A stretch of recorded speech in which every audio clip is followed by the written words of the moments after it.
Hoy, 13 de noviembre de 2011, ¿qué es la Teshuvá? ¿Qué es el arrepentimiento? Nos dicen que el arrepentimiento es dejar de pecar, nos hablan con respecto que el arrepentimiento tiene que ver con reconocer el pecado, con pedir perdón. Pero hemos visto en otras conferencias, no es solamente pedir perdón, no es solamente reconocer el pecado, sino hay otros elementos más importantes que tienen que ver con el desarrollo de la vida de la persona, de la mejora. El interés de estas enseñanzas es dar un poco de luz, ir más allá solamente del mandato, sino es el cómo. Eso es muy importante. Ya sabemos qué es lo que no tenemos que hacer. Ahora lo que queremos saber es cómo hacerlo, cómo agradar a Dios, cómo saber, cómo aprovechar de la experiencia de tantos miles de años con Dios, para que de esa manera esa sabiduría que Dios ha dado a los siervos la podamos transmitir, porque acuérdense que no hay nada nuevo bajo el sol. Todo lo que es ya fue, lo que fue ya es, y lo que es ya será. Así que por lo tanto tenemos que aprender bastante de los mayores. En Lucas capítulo 15, verso 7, el Señor Jesucristo dice: os digo que así habrá más gozo en el cielo por un pecador que se arrepiente que por 99 justos que no necesitan de arrepentimiento. Por lo tanto, el Señor aquí habla claramente sobre el pecador que se arrepiente. Qué interesante que Jesús, nuestro Señor, diga por un pecador que se arrepiente, el pecador que se arrepiente, pecador que se arrepiente. El primer título que nos pone Dios es pecador, por cuanto todos pecaron y están destituidos de la gloria de Dios. Nos han dicho que la sangre de Jesús nos limpia de todo pecado. Por supuesto que sí. Y aclaramos, no es la sangre de Jesús. La vida está en la sangre, es la vida de Jesús. Yo todo el tiempo pensaba que la sangre de Jesús, a ver, me venden un litro, me rocé y me limpio. No, es la vida de Jesús. Es la vida de Jesús. Correcto, muy bien, tengo la oportunidad de que la sangre de Cristo Jesús, la vida de Cristo Jesús, me limpia de todo pecado. La pregunta es, ¿qué significa eso? ¿Qué significa que la vida de Cristo Jesús me limpia de todo pecado? La vida de Cristo Jesús significa que ya no vivo yo, mas Cristo vive en mí. Y lo que ahora lo vivo en la carne, lo vivo en la fe del Hijo de Dios. A ver, vamos a eso, a traducirlo. ¿Qué significa eso? Que Jesucristo en mi corazón, dentro de mi ser, en lo más profundo de mi ser, está trabajando en mi vida, de tal manera que podamos nosotros ser restaurados, reparados, y que a partir de la fecha en que el Señor Jesucristo es Señor nuestro, nosotros podamos realmente obedecer, hacerle caso al Señor. Nadie cambia de la noche a la mañana, es un proceso. Por lo tanto, si no entendemos el proceso de Teshuvá, el de arrepentimiento, que es reconocer el pecado, y que es la labor de nuestro Señor Jesucristo, entonces vamos a tener problemas en el desarrollo de nuestra vida, porque estamos yéndonos por otros caminos menos por el camino que Dios nos ha trazado, el camino del arrepentimiento. En Proverbios capítulo 28, verso 13, Salomón dice: el que encubre sus pecados no prosperará, mas el que los confiesa y se aparta alcanzará misericordia. Y ya Salomón se nos adelantó. Vuelvo a repetir, no hay nada nuevo bajo el sol. Lo que en el Nuevo Testamento se dice, en el Antiguo Testamento también se ha dicho, en otras palabras, pero lo mismo. Me gustaría hacer un paralelo, pero va a ser en otras conferencias, para ver qué es lo que se decía antes, qué es lo que se decía. Es la misma línea de pensamiento. Es la misma línea de pensamiento. La novedad fue que toda la esperanza y toda la gloria de Israel, nada más y nada menos, se cumplió en el Mesías Jesucristo, en el cumplimiento de las profecías. Entonces, cuando leemos a Jesucristo, vemos el resultado de él, pero no vemos de qué se produjo. Y cuando leemos el Antiguo Testamento, era por esto y por esto, tenemos la idea más clara. Y aquí Salomón claramente dice: el que encubre su pecado no prosperará, mas el que los confiesa y se aparta alcanzará misericordia. ¿Qué pasa cuando una persona pide perdón? ¿Cuántos hemos pedido perdón? Todos hemos pedido perdón. Hemos sido, el Espíritu Santo nos redarguye, nos reprende, nos exhorta, nos damos cuenta de lo malo, pedimos perdón, pero no queremos cambiar. No queremos cambiar.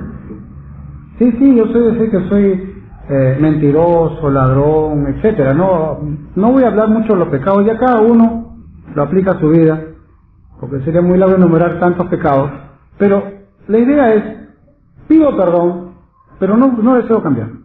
No deseo cambiar. Por ejemplo, la dieta. Ahí agarro a todo el mundo. Pero ya usted lo aplica a su vida. Sexo, pleito, celo, etc. La dieta.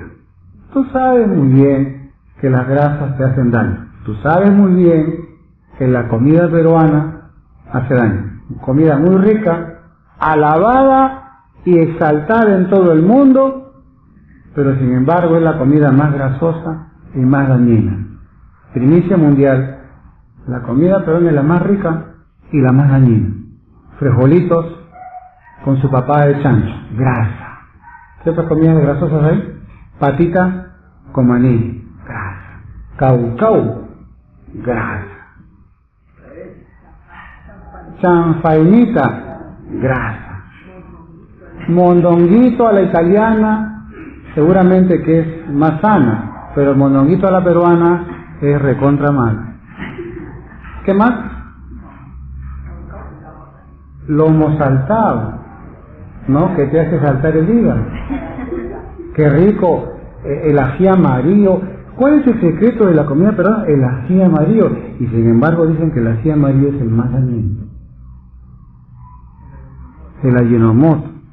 Tú sabes muy bien que te hace daño.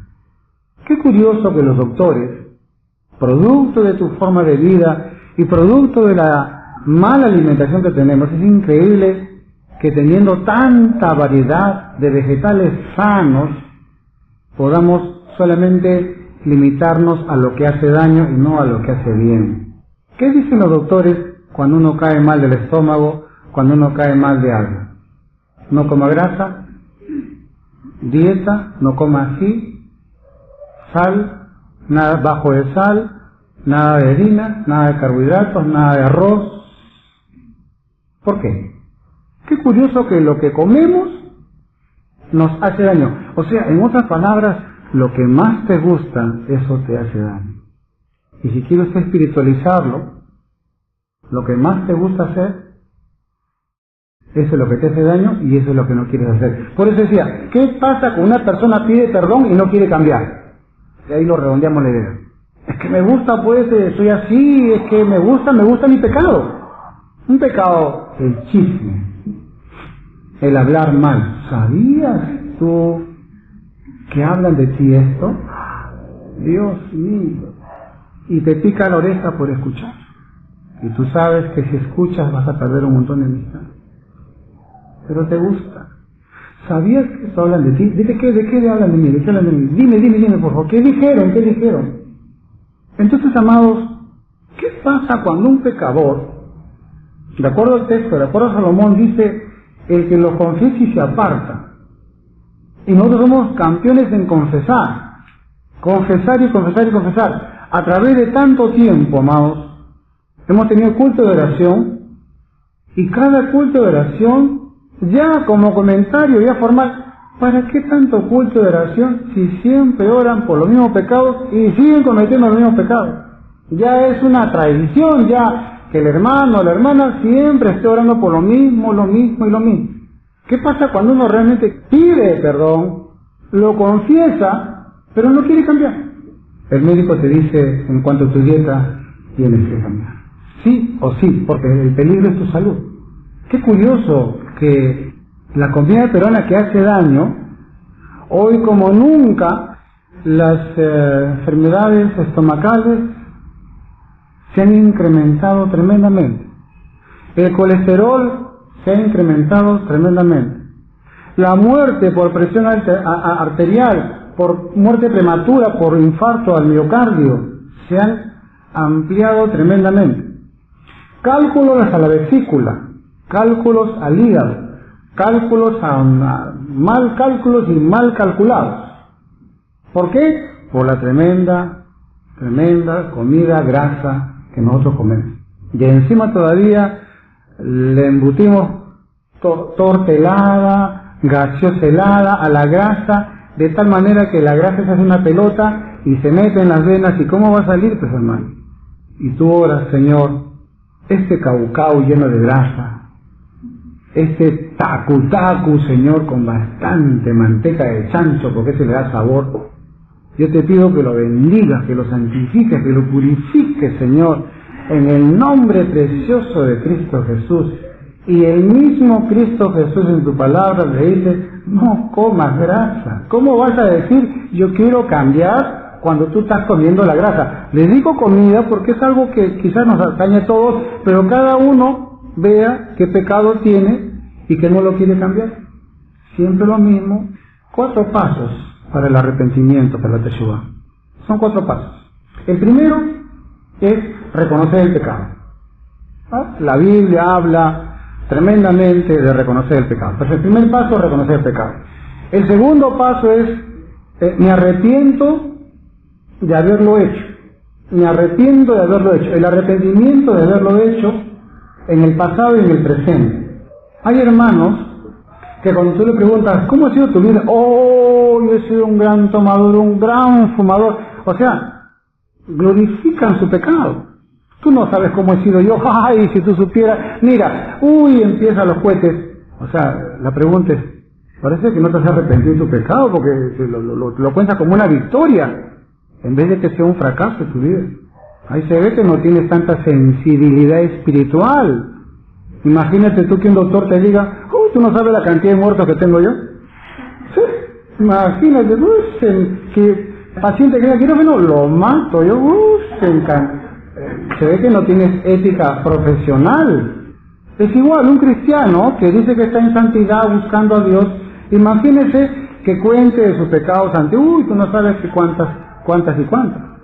La idea es que uno, como dice la palabra, aún se avergüence de contar, que tenga vergüenza de haberlo hecho, ¿no? Una cosa es dar un testimonio tranquilo, otra cosa es enorgullecerse del pasado, que no hay nada de qué enorgullecerse. Primero, reconocer el pecado. Segundo, arrepentirse del pecado. Tercero, pedir perdón. Hasta ahí está muy bien. Los cultos nos ofrecen eso. Primero, por la palabra, nos permite reconocer el pecado porque hemos infringido una palabra. Segundo, nos arrepentimos. Tercero, nos acercamos al altar a pedir perdón. ¿Y ahí acaba la cosa? No, ahora viene el cuarto paso. ¿Cuál es el cuarto paso?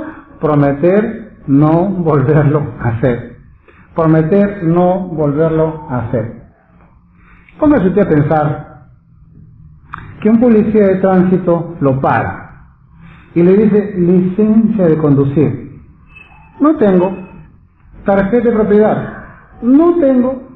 Seguro. No tengo. Permiso de la municipalidad. No tengo, señor. Perdóneme, jefecito. ¿Sabe qué? Que salí apurado, no tengo tiempo, que mire, que el tiempo, que por aquí, que por allá. El policía le dice, disculpe, ¿sería capaz usted de sacar su licencia de conducir? Ni quiero sacar, ni pienso sacarlo. ¿Qué diría el policía? ¿En qué quedamos? No tiene licencia de conducir y encima no tiene intención de sacar licencia de conducir. El policía le manda a la cárcel por eso. Su papeleta y toda la ley encima. ¿Por qué? Porque el arrepentido, ¿qué indica? No solamente pide perdón, sino que también ya no comete ese error. Exactamente lo mismo. ¿Cómo es que una persona quiere cambiar? Cuando se compromete a no hacerlo y a reparar aquello que no ha hecho. Vamos a suponer que usted dice, hoy deseo cambiar, hoy, a partir de ahora voy a cambiar, año 2011, para el 2012 voy a cambiar y te mueres, te vas al cielo. Y ahí en el cielo te ven y te dicen, usted no está acá, usted está para abajo. Y tú le dices al ángel, pero ¿para qué me llevan antes de tiempo? Yo voy a planificar un año cambiar, ¿para qué me trajeron antes de tiempo? Entonces la pregunta es, aquí viene la pregunta, ¿el perdón de pecados implica lo que tú deseas hacer o lo que estás haciendo? Tú puedes tener ganas, decir, hoy voy a cambiar, a partir de ahora, pero solamente queda en palabras, en deseos nada más. Y si hoy viene el Señor Jesucristo y te quedas en deseos y no has hecho absolutamente nada, pregunta, ¿cómo crees tú que vas a ser juzgado? Son cosas que tenemos que ponernos en perspectiva. O por ejemplo, siempre es natural las promesas que le hacemos a Dios. El caso de la mamá que se enferma, los hijos se reúnen, espirituales todos, se dicen, a partir de ahora vamos a diezmar, vamos a ir a la iglesia, tanto tiempo apartados de Dios, mi pobre mamá se enfermó, hacemos una promesa a Dios de que a partir de ahora todo vamos a cambiar y vamos a regresar a las cosas de Dios con tal de que Dios sane a mi mamá. Y Dios sana a la mamá. ¿Y qué hace la familia? ¿Qué hace con esta promesa? ¿Cuántas promesas hemos hecho nosotros? Señor, si tú me haces esto, yo te prometo, puro deseo, pero hechos, nada, ¿no? Había un presidente que decía hechos y no palabras. Hubo un caso así, donde un siervo de Dios no podía dar respuesta a esta familia que había prometido a Dios el hacer un montón de cosas para Dios. Por muchas cosas, mira, yo soy madre, no puedo, tengo ciertas obligaciones, así hasta trabajo y no tengo tiempo para las cosas de Dios. El otro decía estoy trabajando, el otro dice, muchos motivos.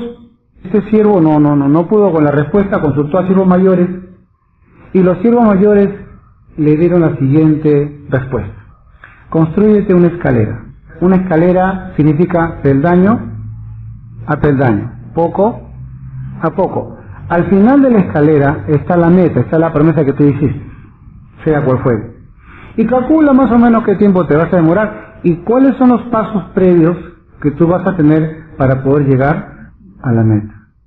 Esa es la mejor manera para poder cumplir el propósito de obedecer a Dios, de pedir perdón y de apartarnos del pecado. Aquí viene la enseñanza, acá viene la aplicación de cómo yo puedo pedir perdón, puedo arrepentirme, puedo reconocer mi pecado, pero ahora la cosa, ¿cómo me aparto? ¿Cómo me aparto?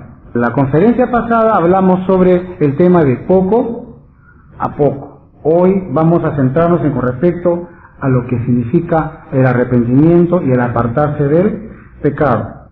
Cada peldaño de esta escalera voy a cumplirlo de menos a más. Lo que puedo hacer, lo que está en mis manos hacerlo, eso es lo que voy a hacer. Dijimos la semana pasada el ejemplo del gimnasio. Usted va al gimnasio y de acuerdo a su peso le dan un peso para que pueda practicar. Cada semana, si usted le suma un kilito a esa pesa, ese kilito de más es ese pequeño esfuerzo que va a permitir que usted se ejercite y tenga más fuerza y usted se aparte de la debilidad. Pablo decía, ejercítate para la piedad. Ejercítate para la piedad, dándonos a entender que la fe es un proceso que va de menos a más, pero requiere ejercicio espiritual, poco a poco. En Filipenses capítulo 3, verso 12, ahí Pablo declara algo muy interesante para nosotros. En Filipenses 3:12 dice, no que lo haya alcanzado ya, ni que ya sea perfecto, sino que prosigo por ver si logro asir aquello para lo cual fui también asido por Cristo Jesús. 13. Hermanos, yo mismo no pretendo haberlo ya alcanzado, pero una cosa hago, olvidando ciertamente lo que queda atrás y extendiéndome a lo que está delante. 14. Prosigo a la meta, al premio del supremo llamamiento de Dios en Cristo Jesús. Pablo nos habla la misma idea. ¿Cuál es? Prosigo a la meta. No pretendo haberlo ya alcanzado, dice Pablo. Y todo el mundo dice, Pablo es un superhombre. Pablo, una vez escuché a un pastor que decía, a Pablo lo veo como un gigante, como un inmenso gigante, yo no le llego ni a los pies. Eso no es así. Todos vamos a llegar a la estatura del varón perfecto. ¿Pero de qué manera? Peldaño a peldaño. En Hebreos capítulo 10, verso 36, En Hebreos capítulo 10, verso 36, Pedro, el apóstol, dice, porque os es necesaria la paciencia, para que habiendo hecho la voluntad de Dios, obtengáis la promesa. Acá otra vez más nos da un elemento para entender que es un proceso que implica tiempo. Hebreos 10:26 una vez más dice, porque os es necesaria la paciencia para que habiendo hecho la voluntad de Dios, obtengáis la promesa. En otra parte del texto, en otra parte dice que nosotros tenemos que aprender la paciencia de Job y de Jesucristo. ¿El Señor Jesucristo podía haber hecho la salvación así, rápida? Sí, pero no. Él esperó hasta los 33 años para ir al madero. Él tomó el tiempo humano hasta los 30 años, respetando la madurez de esa época, para que de esa manera ejerza su ministerio, para que de esa manera cumpla la voluntad de Dios, y también Él se sujete a todo un crecimiento, a todo un procedimiento interesante. La palabra nos enseña a que si yo quiero hacer algo para Dios, pues tengo que estar en un proceso, tengo que planificar, tengo que proyectarme, yo quiero llegar a la meta. ¿Cómo hago? Pues aquí Pablo y todos me están enseñando a que tengo que trazar un proceso del cual poco a poco, lentamente, voy a ir llegando a la meta establecida.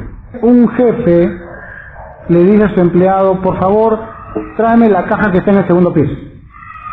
Y va a traer la caja. Subiendo a la escalera, el jefe viene y le dice, ocioso, apúrate, tráeme la caja.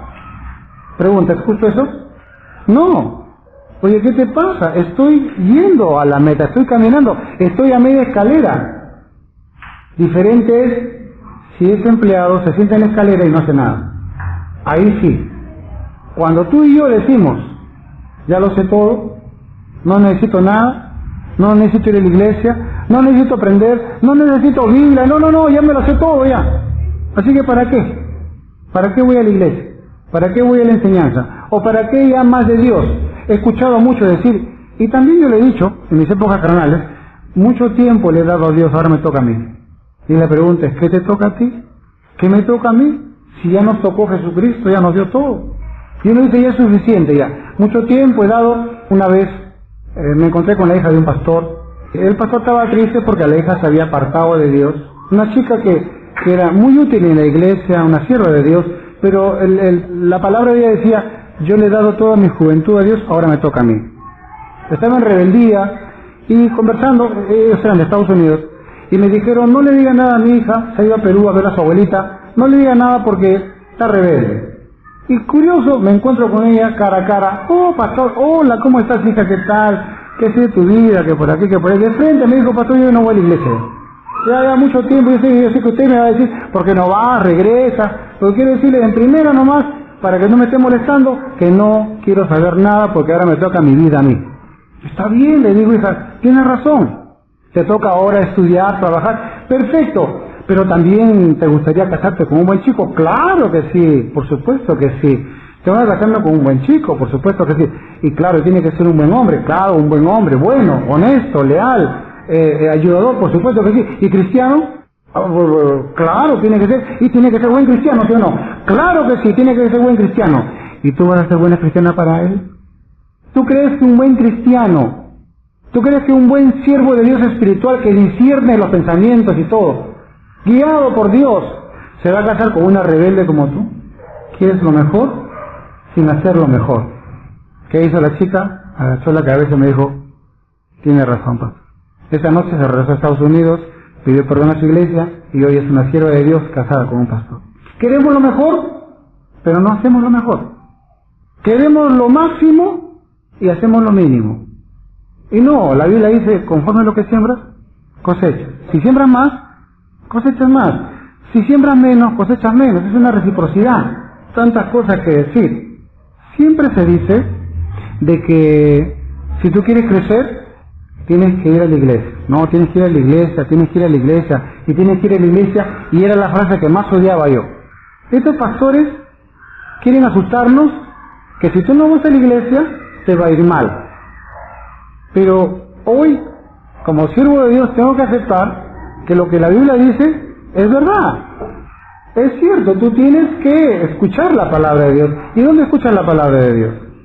En un ministerio. Quiero ir con usted a Romanos capítulo 10, verso 3. Romanos capítulo 10, verso 3. Mire lo que dice ahí. Porque todo aquel que invocare el nombre del Señor será salvo. 14. ¿Cómo pues invocarán a aquel en el cual no han creído? ¿Y cómo creerán de quien no han oído? ¿Y cómo oirán sin haber quien les predique? ¿Y cómo predicarán si no fueren enviados? Como está escrito, cuán hermosos son los pies de los que anuncian la paz, de los que anuncian buenas nuevas. Verso 17. Así que la fe es por el oír, y el oír por la palabra de Dios. ¿La fe de dónde viene? ¿Por los ojos? ¿Por la boca? Por las orejas. ¿Usted quiere un instrumento en la cual usted va a recibir la bendición de Dios? Es en las orejas. La fe viene por el oír y el oír por la palabra de Dios. La verdad, a mí esa frase no me gustaba, pero tengo que aceptar que si yo estoy animado, realmente deseo, quiero, anhelo cambiar, y yo le digo a Dios, Dios, yo quiero cambiar, Señor, por favor, ayúdame. Y Dios te va a decir, oye, no tienes ni cómo empezar, no tienes ni para el arranque, no tienes instrucción, tienes que ir a los pies de un siervo de Dios para que te enseñe. Ahora usted entenderá por qué Jesucristo tuvo que venir acá en la tierra. A él solamente le faltó soplar y toda la tierra conocía de Dios. No, él vino acá a la tierra y nos predicó. Y dice, vimos su gloria en persona. Torah, la palabra hecho carne. La Biblia, la palabra de Dios hecho carne. ¿Cómo se llama? El verbo hecho carne. Jesucristo. De la misma manera, el Señor Jesucristo nos enseña que la fe viene por el oír y el oír por la palabra de Dios. Amarrados están los siervos de Dios y amarrados están aquellos que quieren crecer en las cosas del Señor. ¿Cuál es el primer mandamiento? ¿Se acuerdan ustedes? ¿El primer mandamiento cuál es? Amarás al Señor tu Dios con todo tu... No. Si usted va a Marcos capítulo 12, verso 29, mire lo que dice en Marcos capítulo 12, verso 29. Jesús le respondió, el primer mandamiento es, oye Israel, el Señor nuestro Dios, el Señor uno es. ¿Con qué verbo empieza? Oye, de oír. La fe viene por el oír y el oír por la palabra de Dios. El proceso de cambiar tiene que ver con una motivación dada por la palabra de Dios. El proceso de cambiar tiene que ver en una pregunta, ¿cómo yo me manejo en relación a Dios? ¿Cómo yo agrado a Dios? La única forma, amados hermanos, es a través de la palabra de Dios. Muy bien. Yo leo la Biblia, leyendo la Biblia, vas a formar una parte. La aplicación es diferente. Tú cuando llamas a un maestro, electricista, albañil, carpintero, etc., y tú le dices, Señor, solamente déme manual de instrucciones, déme los materiales que yo lo voy a hacer. Hazme usted su propio aparato. La pregunta es, ¿tú podrás armar un aparato de televisión solamente con los componentes y con el manual de instrucciones? Jamás. Tiene que haber un maestro que te enseñe. Tiene que haber alguien que haya pasado por ese proceso para que de esa manera ese ánimo, ese deseo que tú tienes de hacerlo sea a través de una canalización, de una enseñanza, de una escolástica, de una parte cognitiva, del ejemplo. Jesús dijo, aprended de mí. Él hizo el ejemplo máximo a sus apóstoles, que les dio todo y dijo, esto se le va a subir se le va a subir el poder a la cabeza y van a querer enseñorearse. Agarró un lavatorio, le lavó los pies y dijo, yo, siendo el Señor, merezco atención, pero no, el mayor servirá al menor. Ejemplo. Pablo decía, imítenme a mí, porque yo imito a Cristo. Nadie decía, hagan lo que yo hago. No, todo el mundo decía, hagan lo que Cristo hizo. Ahí está el secreto, amados hermanos, de buscar a hombres y mujeres, siervos de Dios, que tienen experiencia para que ellos nos puedan guiar. Al igual que también yo, de la misma manera también tengo siervos de Dios que me guían para poder llevar la palabra del Señor. Pregunta, ¿cómo yo voy a pedir perdón a Dios si no sé ni cómo empezar? En Isaías 55:11, miren lo que dice. En Isaías 55:11 dice: así será mi palabra que sale de mi boca. No volverá a mí vacía, sino que hará lo que yo quiero y será prosperada en aquello para que la envíe. Escuchar la palabra de Dios tiene que ver en un proceso maravilloso, del cual nosotros a veces no entendemos el proceso de Dios. Jesús dijo una frase: Señor, las ovejas que tú me diste, ninguna se me perdió. ¿Qué significa eso, amados? Que el Señor Jesucristo, una vez que te toma como discípulo, Él se va a encargar de enseñarte. Uno en el Antiguo Testamento dijo: ¿a dónde huiré de tu presencia? Me iré a las profundidades del mar, a las alturas de las montañas. Donde yo esté, ahí estará tu espíritu para mí. El proceso de Dios, amado, no va a detenerse porque eres rebelde o porque no sabes. No, Dios va a enviar sus ángeles, Dios va a enviar a sus siervos, Dios va a levantar el ejército de los cielos para ir en busca de tu problema y poder solucionar. El ejemplo máximo y maravilloso de a veces de desesperación, que cuando a veces uno no sabe qué hacer, se pierde en la angustia, se pierde en el dolor, en el llanto. ¿Se acuerdan ustedes de Agar, la segunda esposa de Abraham? La Biblia dice que Agar se puso a llorar desconsoladamente y se fue lejos de la criatura porque simplemente no quería escuchar los llantos del niño morir. Y la Biblia dice que vino un ángel y le dijo: ¿qué tienes? Y el ángel le abrió los ojos y el estanque estaba ahí todo el tiempo. Solo que ella no lo podía ver por los problemas que tenía, por la angustia. La angustia, amados hermanos, el pesar, el dolor, eso nos aflige y obstruye la solución que ahí está a la vista. Por eso Jesús dijo: venid a mí los estáis cansados y trabajados, que yo os haré descansar. Y Pablo dijo: echad vuestra ansiedad sobre Él. El descargarnos.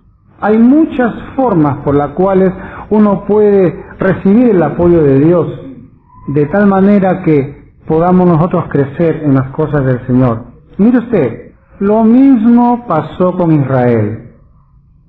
Lo mismo pasó con Israel. Israel recibió la palabra. Israel recibió los profetas. Israel recibió toda la bendición. Israel el escogido de Dios. Israel el que tenía la palabra más exacta. Israel fue escogido para que en él sea depositario de todas las promesas, y también Israel fue invitado a recibir al Mesías. A lo suyo vino y los suyos no le recibieron, mas a todos los que le recibieron le dio potestad de ser hechos hijos de Dios. Israel en parte, dice la Biblia, reconoció a Jesucristo, en parte vio ese proceso de menos a más, ese proceso escalera que viene de un llamamiento a un pueblo ignorante, a un pueblo gentil, a un pueblo adorador de imágenes. Dios llama a un gentil, a un pagano, a un babilónico que se llamó Abraham, y empieza el proceso de menos a más, y empieza Dios a obrar: Abraham, Isaac, Jacob, luego viene Moisés y los demás, en un proceso que va en la escalera de Dios lentamente y se culmina con la presencia nada más y nada menos que Dios mismo en persona. Por eso Pablo en Efesios dice de reunir las cosas en Cristo, en la dispensación del cumplimiento de los tiempos, etcétera. Le falta palabras a Pablo decir que esa culminación de un proceso largo se culminó en Jesucristo. De la misma forma en nosotros. Con emociones no vamos a llegar a nada. Con cosas, decir, yo a partir de ahora, son muy pocas personas que dicen hoy 13 de noviembre, mi vida cambia radicalmente. Son muy pocas. La gran mayoría de nosotros aprendemos poco a poco. Así como Israel, así fue como fue el proceso de crecimiento. Con ganas no vas a lograr nada. Teniendo ganas, no. Eso, puro deseo, no. Es una planificación inteligente. Ya hemos visto, damos los ejemplos como la lluvia, como los niños que crecen, etcétera, etcétera. La idea es, amados hermanos, entender que el primer paso de la Teshuvá es muy bonito, reconocemos el pecado, perfecto. El segundo tiene que ver con el arrepentimiento, muy bien. El tercer paso tiene que ver con pedir perdón, perfecto. Y ahora viene el cuarto paso. prometer no volver a hacerlo. Ahí tiene el gran problema de todo. ¿Cuánto dijimos no voy a chismear, no voy a juzgar, no voy a mentir?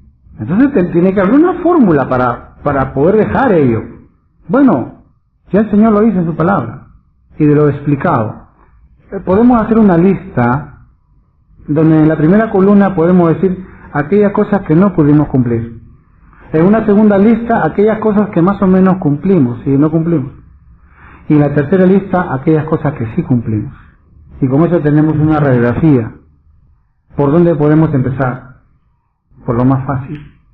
Y poco a poco podemos intercambiar las listas y podemos ir avanzando en esta enseñanza que nos da el Señor. No sé si usted ha visto las estalactitas y las estalagmitas en las cuevas, como gota a gota va horadando la piedra. ¿Calcula usted la cantidad de agua que ha pasado para que esa piedra se achate, se ablande? Las piedras del río, ¿cómo son las piedras del río? Redondas, porque el agua las hace rodar y rodar y rodar. Y el agua va pasando por ahí y la va limando. ¿Cuántos miles y miles y miles y miles de toneladas de agua ha pasado para que esas piedras se redondeen? ¿Usted la puede redondear? Sí, claro, con una combi en cincel, a ver cuánto le cuesta hacerlo. Lo va a hacer, pero de mucho esfuerzo. Entonces, ¿cuál es el secreto para que la piedra sea horadada? La constancia. Usted agarra 1000 toneladas en una piedra, la derrama, no va a pasar nada. Pero si gota a gota, día a día, usted lo hace, ahí van a venir los cambios, tremendamente. Por ejemplo, ¿qué pasa si usted dice, estoy enfermo, me han dicho que tome 30 pastillas, esas pastillas son 4 diarias, mejor me tomo las 30 y se acabó, y en un ratito me sano? ¿Así es? No es así, pues. Tiene un proceso. ¿Qué pasa si usted dice, al mes yo recorro todos los días 1 hora o hora y media para la caminata, por ejemplo? Y usted dice, no, mejor hoy recorro 15 horas y ya no recorro el mes. ¿Será así? No, todo tiene que ver con la constancia. La misma naturaleza nos enseña que para lograr grandes metas, grandes logros, tiene que ver constancia. ¿Cuál es el secreto de los deportistas? La gran capacidad física no, la constancia que tienen en sus ejercicios. Esto que nos llama a reflexión para poder entender de que si nosotros queremos crecer, queremos reconocer el pecado, arrepentirnos, tener arrepentimiento, y la pregunta es, ¿cómo nos apartamos del pecado? Acá viene el secreto, constancia poco a poco. El Señor permita, amados, que esta enseñanza sirva para que lo pongamos en práctica y establezcamos metas, establezcamos escaleras, para que de menos a más podamos crecer en el Señor.